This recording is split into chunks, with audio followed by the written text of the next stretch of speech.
11 సీట్లు ఉన్న వైసీపీకి ప్రతిపక్ష హోదా ఎలా వస్తుంది? మేము వస్తే తప్ప మేము అసెంబ్లీకి రాము, ఇలా గవర్నర్ ప్రసంగాలను అడ్డుకోవటం అనేది ఇది సరైనది కాదు. ఇది ప్రజలందరికీ కూడా తెలియచేస్తున్నాం ఈ సందర్భంలో.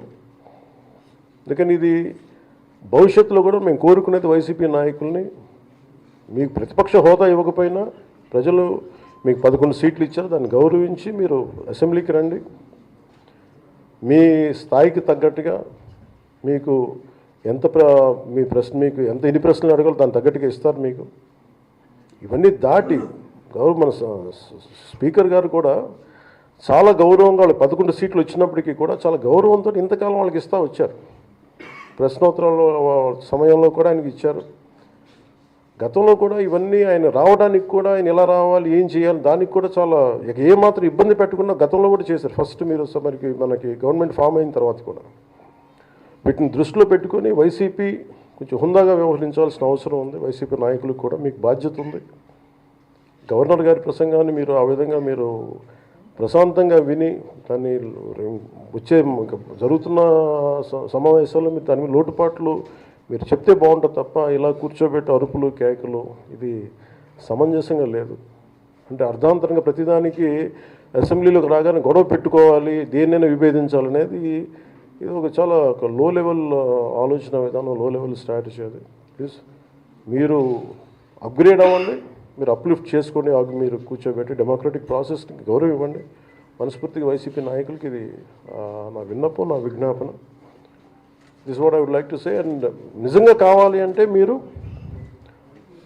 ఈ 5 సంవత్సరాల్లో మీరు ప్రతిపక్ష హోదా మీకు రాదు, అది మీరు మెంటల్గా ప్రిపేర్ అయిపోండి.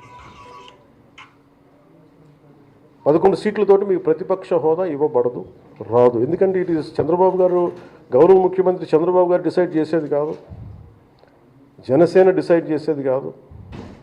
దానికి రూల్స్ ఉన్నాయి, దానికి రెగ్యులేషన్స్ ఉన్నాయి, నామ్స్ ఉన్నాయి. ఉదాహరణకి నేనే మన కేంద్ర ప్రభుత్వం ఫార్మేషన్కి మేము వెళ్ళినప్పుడు పార్లమెంటరీ లీడర్ని ఎన్నుకోవాలి మనం కూర్చున్నప్పుడు, ఎన్డీఏ పక్ష నాయకుడు ఎన్నుకోవాలనుకున్నప్పుడు నేను నాయకుల స్థాయిలో నేను కూర్చున్నాను. అదే నేను ఇక్కడ మంత్రిగా ప్రమాణ స్వీకారం చేసేటప్పటికి నన్ను ప్రధానమంత్రి గారి పక్కన నన్ను కూర్చోబెట్టలా. నేను డిప్యూటీ సీఎం అయినప్పటికీ కూడా అది మంత్రి హోదానే కాబట్టి తిరిగి నన్ను మంత్రులందరూ పక్కనే కూర్చోబెట్టారు తప్ప ప్రత్యేకంగా నన్ను అక్కడ కూర్చోబెట్టలేదు. అంటే very specific rules and regulations నడుస్తాయి. ఉదాహరణకి పొద్దున కూడా స్పీకర్ గారు ఎదురొస్తే నేను అసెంబ్లీలోకి అడుగు పెడతా ఉంటే స్పీకర్ గారు ఎదురొచ్చారు. మనకి వచ్చి ఆయన కూడా ఆయనతో పాటు రండి వెళ్తుంటే ముందుకు తీసుకెళ్తుంటే నాకు అనిపించింది, సార్ ఇది డిప్యూటీ సీఎంకి ప్రోటోకాల్ ఉండదు, ఓన్లీ ముఖ్యమంత్రి గారు, స్పీకర్, మనకు కౌన్సిల్లో ఉండే చైర్మన్ ఆయనే మీరు చేయాల్సింది తప్ప ఇది మేము ఉండేది కాదని చెప్పి నేనే వెళ్ళిపోయాను. ఎందుకంటే మేమే ప్రోటోకాల్స్ బ్రేక్ ఎందుకు చేయమంటే మాకు లేని ప్రోటోకాల్ మేము అడగం. అలాగే వైసీపీ నాయకత్వం కూడా గుర్తించాల్సింది, ఇది మీకు హోదా ఇవ్వబడదు. ఇది చంద్రబాబు గారు ఆప్ చేస్తేనే కాదు, ఇది ఎవరు ఆప్ చేసింది కాదు, మీకు ప్రజలు మీకు ఇవ్వలేదు. మీకు అది మీరు దృష్టిలో పెట్టుకొని మీరు ప్రవర్తించాల్సింది మనస్ఫూర్తిగా నేను వారిని కోరుకున్నాను. అంతేగాని వారిని ఎక్కడ అవమానం పరచాలని కానీ వారిని తగ్గించాలని కానీ లేదు. 175 సీట్లు కేవలం 11 సీట్లు ఇచ్చారు వాళ్ళకి. ఆ దృష్టిలో పెట్టుకొని ప్రవర్తించవలసిందిగా మనస్ఫూర్తిగా వారికి కోరుకుంటూ మీకు తెలియజేసుకున్నాను. Thank you.